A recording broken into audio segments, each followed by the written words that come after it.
ওর শাস্তি হবে 5 ওয়াক্ত নামাজ জামাতের সাথে পড়তে হবে ফজর সহ। আপনার মেয়েরে আমি সমাজের সামনে আনি নাই, কারণ আমি কোনো মায়ের ইজ্জত নষ্ট করতে চাই না, আমি আমার কোনো বোনের ইজ্জত নষ্ট করতে চাই না। যে অপরাধ করছে আমি সমাজে আইনা দাঁড় করে দিতে পারতাম, আমি মানা করছি, আমি বলছি না আমি তার আনবো না। আপনার মেয়ের ইজ্জত আমি নষ্ট করি নাই, চাইলে আমি এখানে ওরা দাঁড় করে দিতে পারতাম। মানুষ দেখছেন এখানে ক্যামেরা চলতেছে দুনিয়ার, আমি আমার এই বোনের ইজ্জত আমি এভাবে নষ্ট করব না।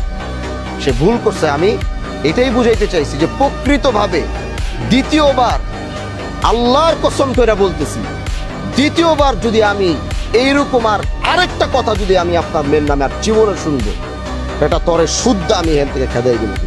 অন্যায় ভাবে আমি আমার ক্ষমতা আছে বলে আমি এখন সব করে ফেলবো, সেটা আমি প্রকৃতভাবে ওর এমন একজন সন্তান দেখতে চাই আগামীতে। আজকে যারা ওর নামে এই বিচার দিছে এবং ও এটা উপলব্ধি করার পরে আমি ওর এরকম সন্তান দেখতে চাই, আগামী 3 মাস পরে এলাকার মানুষ গিয়ে বলবে যে ভাই আজকে দেখিও ভালো হয়ে গেছে, 5 ওয়াক্ত নামাজ জামাতের সাথে পড়তেছে, মানুষের সাথে ভালো ব্যবহার করতেছে, ও পুরো চরিত্র সবকিছু পরিবর্তন হয়েছে। আমি এরকম ওরে দেখতে, মানুষ চাইলে সবকিছু সম্ভব।